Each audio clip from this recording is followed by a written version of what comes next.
Hello and welcome back to my channel. If this is your first time here, hi, I'm Cassidy. If it's not, thanks for always tuning into my videos. Today is the best time of the month. You all know what time it is. It's TBR time, where I get to play my Snakes and Ladders inspired TBR game called Snakes and TBR Stacks. It's pretty self-explanatory if you want to know the rules. Essentially, I roll. If I hit a ladder, it's a reward and I go up. If I hit a snake, I go down and I add another roll to the board. Really, really simple. I hope you enjoy the game. Before we start the rolls, we do need to talk about a few things. One of them is readathons. I am participating in one readathon in September. I'm actually co-hosting it. It is Battleathon, which is created by Melanor Reads, and I will be on Team Red. And my other co-host is Lexi from Books with Lexi, who I absolutely love and adore, and we are going to destroy the other teams. Every other team is going down. If you don't know what Battleathon is, I will leave the announcement video linked down below. It's essentially a competitive team-based readathon where you get points based off your star rating that you give books. There's not really a lot of prompts that go along. There are a couple, but not a lot, and they're very broad, so any genre is welcome. And in this readathon, you just get points for your star rating. So it's trying to make you read books that you think you're going to love, and we're going to have a thriving September because of it. As I said, you should definitely join Team Red because we are awesome and ruthless, and we will be the winning team. And the other thing we need to talk about is how I did last TBR, and I failed. I utterly failed. I don't even want to look at it. I know I didn't complete it. I just went off the rails. I ended up just mood reading and enjoying whatever I wanted to read. So we do have to do 6 rolls instead of 5 because I give myself a punishment, which is just to add an extra roll, which means I just have to read another book. Wow, such a hard time that I have. I'm really excited to see what September's rolls have in common for me. I'm hoping to get a lot of books that I think I'm going to love onto this TBR so that I can bring my team to victory in September. And I do have a couple book club reads, but I am just going to talk about them at the end of the video if they don't make it onto the TBR. So with no further interruptions from me, let's get into roll 1. We ended on sci-fi last time, so that's where we pick up from. Roll 1. 6. 1, 2, 3, 4, 5, 6. Roll 1 landed us on illustrated spine, so what this means is that it has to have some kind of like illustration on the spine. It can't just be like complete words. There has to be some kind of like drawing, doodle. It doesn't have to be like super big and detailed. It just has to be something that's not just the words. For this one, I am going with The Golden Enclaves by Naomi Novik. This is book 3 of the Scholarman series. I have given book 1 and 2 5 stars, so when thinking about a TBR for Battleathon, this I knew had to go on it because it's gonna be an automatic 5 star. Like if it's not 5 stars, like what? It just has like a little doodle right here that I'm gonna count as illustrated, and I'm so excited to read this. I'm gonna fly through this. I'm really excited that this got on here because I think it's gonna be such an easy read for me, and I'm really excited to see how the whole story concludes and ends up. If you don't know, book 1 of the Scholarmance is called A Deadly Education, and we're following our main character who goes into the Scholarmance school. What this school is it's a school for any witches, warlocks of this world, because the world essentially has these monsters that are attracted to your magic, and especially as a kid when it's a little bit more uncontrollable, but you also don't have the ability yet to destroy these monsters because you aren't trained. So they go to this school, but this school is essentially out to kill you, and there are monsters and stuff in this school, and your goal is to survive and graduate, and once you graduate you'll know how to like defeat all these monsters, because yes, there are monsters in the schools out to kill you, but it is a less intense version of the world outside, so it teaches you some of the skills that you need to know, but a lot of kids don't make it always. And I really love this story. I think it's such an unlikable character, so I know a lot of people don't love it. It's told in a little bit of a unique style, but I absolutely adore it, and I'm rooting for the characters. Every single book I'm just like, yes, I love you. I love the character development. I'm so engrossed in your story, and I think book 3 will be the exact same. Roll 2. 8. 1, 2, 3, 4, 5, 6, 7, 8. Chunky. Roll 2 landed us on Chunky. Now, this is a book over 500 pages, and so it's a chunky one. For this one, I do have a book club read that I need to get into the first week of September, which is Mother of Death and Dawn by Carissa Broadbent. This is the 3rd book in the War of Lost Hearts series. It is massive. Like, this is a brick. This is chunky. I'll take you out with it. You know, I'll be taking out the other teams with this book. Bam, bam, bam.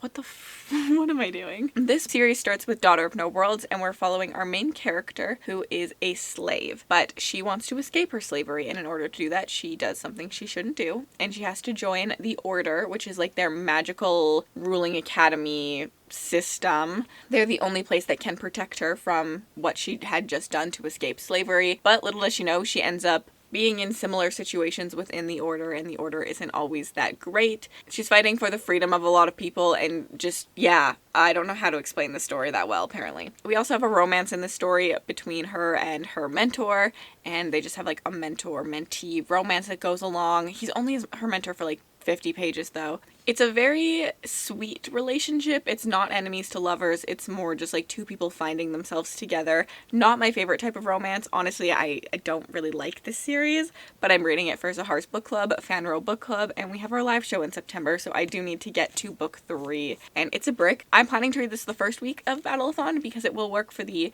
bonding to the Red Dragon prompt, which is a battle. I can't combine the two, but it would also work for red cover as well, since there's red on it. So whatever one I need, I'll fit this in there, because I'm not expecting that to be 5 stars, so I need to read it in week 1. Strategic.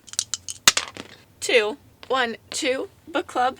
And our next role got us book club, which is the easiest prompt, because when do I not have book club reads? For this one, I'm going with Grey Sister by Mark Lawrence. Technically, this is the August book club pick, but I haven't read it yet because I knew the live show was going to be later in September. It'll be either the 2nd or 3rd Sunday of September. One of those, probably. I'll keep you updated. And I need to read this, so it's perfect because it's for my book club. It is for Backlist Bookclub. It is the 2nd in the Book of the Ancestor trilogy. It started with Red Sister, and I love this series. It is a reread for me. Grey Sister was my favorite of the series. I'm very excited to read it. It has one of my favorite characters, and I think I'm just going to absolutely adore it. I'm excited to talk to everyone about it. I've been loving the difference in opinions that we're getting and just like the overall vibes that our discussions have had. If you don't know, book 1 of the series, Red Sister, follows Nona, who ends up at the Convent of Sweet Mercy, which is a school for assassin nuns. And she just has to learn how to use her abilities and train in this academy setting, as well as kind of deal with what loyalty is and what friendship is, and trust and breaking of trust, as well as like a prophecy where she could or could not be the chosen one, and there's like a whole bunch of politics and stuff that are going along in the story as well. One of my all-time favorite series, so if you haven't picked up Red Sister already, you definitely should, and the Grey Sister live show will be middle of September. Also would count for red cover. Oh, and this is a reread, so I'm expecting a 5 star. Duh. Roll 4. 10. 1, 2, 3, 4, 5, 6, 7, 8, 9, 10. Rainbow. And our next roll landed on rainbow. So what this means is the next color of the rainbow to either the book I just picked or the book I just finished reading. So the last book I picked was red, which means I need an orange color cover, which was actually kind of hard. I ended up going with The Girl in the Moon by Mark Lawrence. Look, that whole moon is orange, so I think it definitely counts. This is the 3rd book in the Book of the Ice series by Mark Lawrence, which is a series in the same world as Book of the Ancestor, and I love this series. I think I gave book 1 4 stars and book 2 5 stars. Now I'm hoping book 3 will also be 5 stars. I think that this series is just so much fun and so incredible, and I love the world that Mark Lawrence has created. I love the concepts that we talk about in here. I think it's just a really like interesting and unique take on fantasy, in my opinion, and you feel so connected to the characters that he writes for me. In this, we're following the people of the ice, and on the ice they have this thing called the Pit of the Missing. If someone develops a trait that they don't like, they end up being pushed into the Pit of the Missing, and this is what happens to Yaz's brother. And of course, Yaz is like, I can't let him go into the Pit of Missing by himself, so she jumps in as well. And there is a whole world underneath the ice that they didn't really know about, and trials they have to go through under the ice, and it's just a really interesting read. You do not have to read Book of the Ancestor to read Book of the Ice. However, the connections they have and the well plotting that they have has been one of my favorite parts of rereading Red Sister, is I see so many things that I think are important for this but aren't necessary for this, and I really just love the writing so much. I'm very excited to figure out how the story ends in this last and final book of the trilogy. Roll 5. We haven't hit a snake yet. 4. 1, 2, 3, 4. We got a ladder and a skip. And then the board decided to love me and give me a skip. What skip means is I don't have to put a single book on. It's just like this is free, you do whatever you want, nothing is on your TBR now, just skip roll 5. So that's what we're doing. We're skipping. It's gonna be great. Final roll. And I'm pretty safe from snakes currently. 6. 1, 2, 3, 4, 5, 6. Chunky again. And then our last and final roll, thank the Lord, ended up being chunky again, which, why does the board want to give me chunky books? Even though I love chunky books, so this should, in theory, be an easy prompt, but it actually wasn't for me.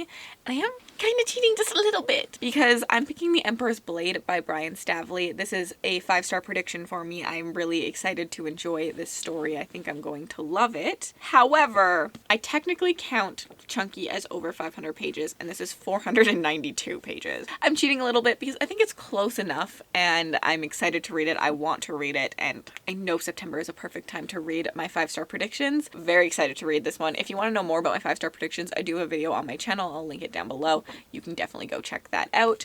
This one I don't know that much about. I know that there's 3 POVs that are siblings, and I love a sibling book. I know that the king, the emperor, is dead, and these siblings have to try and figure out who did it, maybe, because it's probably a conspiracy, as well as, like, probably rule the land, I'm guessing. And we follow one of them at a military academy, one at a convent, and one at the actual palace as a, like, strategic person, a strategist. And I'm really excited to see where this goes. There's something called the Blank God in it. I'm really, really excited for this book. I am so excited to get to it. And that is the end of my official TBR. I actually got both book club reads on that, so I'm really excited. Technically, Mel and me have a book club for our Patreons called the Indie Archive, but we're kind of talking to everyone still at this moment in time to figure out what we want to do. Originally, we were going to continue on in a series, but I think that we've decided to switch it up and not continue on in that series because it wasn't the most loved. So we're still figuring that one out, but I will have to read that. And then I also know I really want to get to Immortal Longings by Chloe Gong this month, but obviously it's not on my TBR, but I'm really going to try to get to this as soon as possible. It's a short one, so I think it should be easy, and I'm expecting to love this one. Other than that, like anything on my 5-star prediction, I'm hoping to go through some sequels a little bit in the month, and yeah, I'm really excited to have a really good and easy reading month. I will be weekly reading vlogging in September to do my Battleathon weeks, because that's kind of how Battleathon is structured as well, with like week 1, week 2, week 3, week 4, so I feel like a weekly reading vlog makes the most sense. I really hope that you participate in Battleathon because I think it's going to be a lot of fun. I always love doing readathons. They're like a community-based event. There's going to be a lot of sprints happening throughout the month. Definitely just like stay tuned to all of our channels, and thank you, Mel, for asking me to be a co-host, and thank you, Lexi, for co-hosting with me. Yeah. That's it. Oh, I need to do an emoji thing. If you want to leave me an emoji just to say you were here, leave me an eyeball emoji, and then if you want to connect with me on other platforms, my Bookstagram, my Book Twitter, my Goodreads, and my Patreon are all linked in the description bar below. Have yourselves an absolutely remarkable day.